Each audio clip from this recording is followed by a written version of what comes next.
Welcome to Emily's garden, come on out today. Welcome to Emily's garden, just a snap away.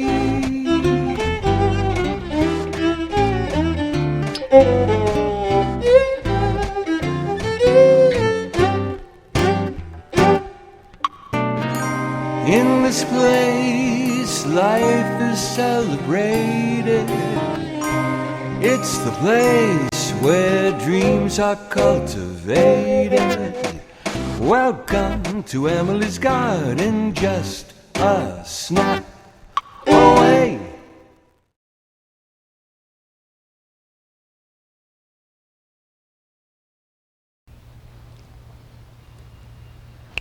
My name is Emily. Welcome to my garden. It's a place where dreams are cultivated.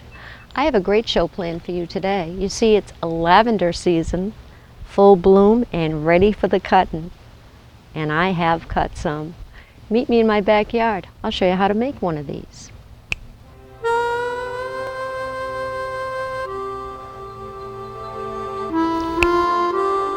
As promised, we're going to make one of these today.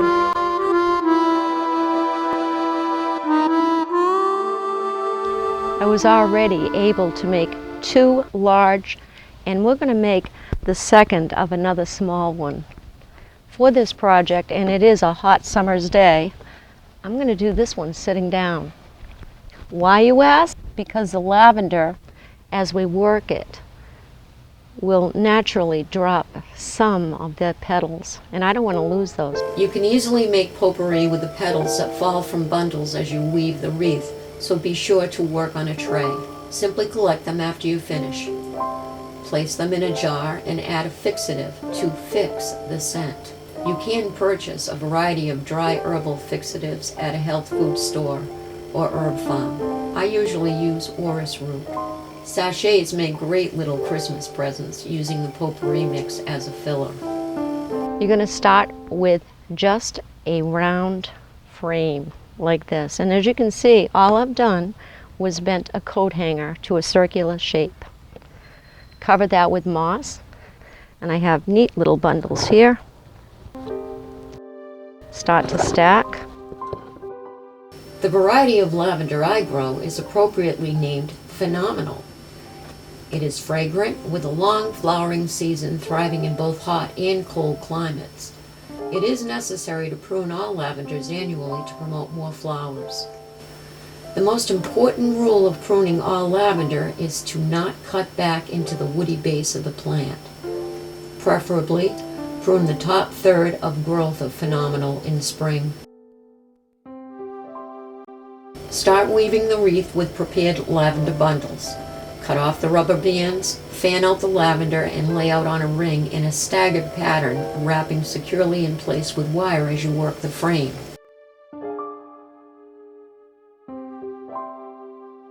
It is important to harvest your lavender on a dry day after morning dew is passed to prevent mold. I find it easier to make bundles right in the garden, gauging them in size to whatever lengths are needed for the various projects I might be doing. Simply gather a bunch of lavender, securing the stems with an elastic. As the bundles dry, the rubber band will constrict, holding them together. I then slip an inverted paper clip through the elastic to hang in a cool, dry place away from sunlight for about 2 weeks before using. Smaller bundles are ideal for the wreath making process.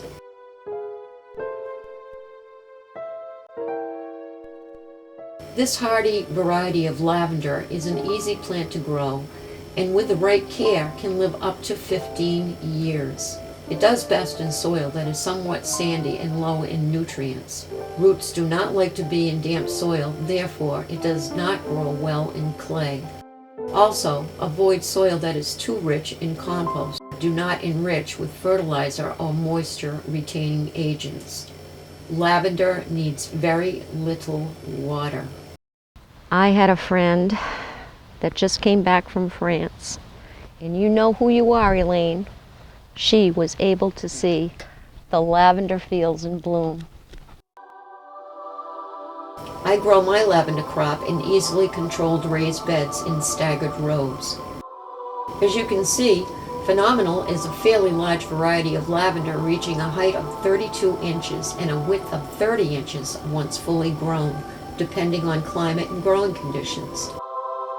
My 4-year plants now resemble small shrubs, and it is recommended they be planted 3 feet apart from each other and other plants to allow airflow. Testimony to its cold hardiness is the following footage taken during a blizzard in my New England region.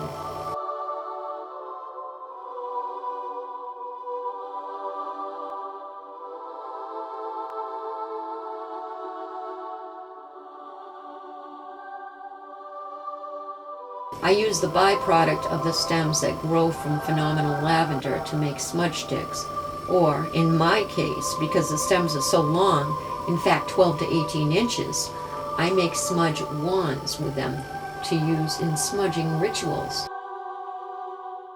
The ceremony is said to clear away negative energy and to invite peace and harmony for the individuals and environment. I combine sage with the lavender to promote a deeper sense of calm and peace to your space. The material is carefully dried before wrapping. I spread the stems out on screen tables in a very hot greenhouse, flipping occasionally to prevent mold, but a cookie sheet in a low oven will do the trick in smaller batches. The wand is lit, blown out, and as smoke ascends, wishes with good intentions rise and mingle with the universe, connecting heaven and earth.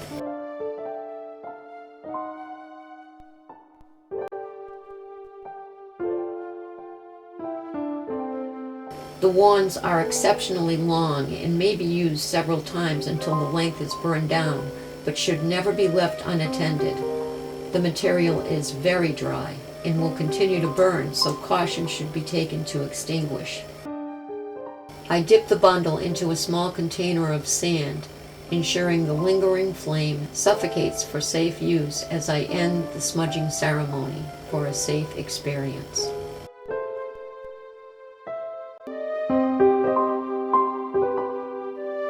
Placing the last bundle is key. This is pertinent in forming your perfectly shaped wreath. A circle means infinity.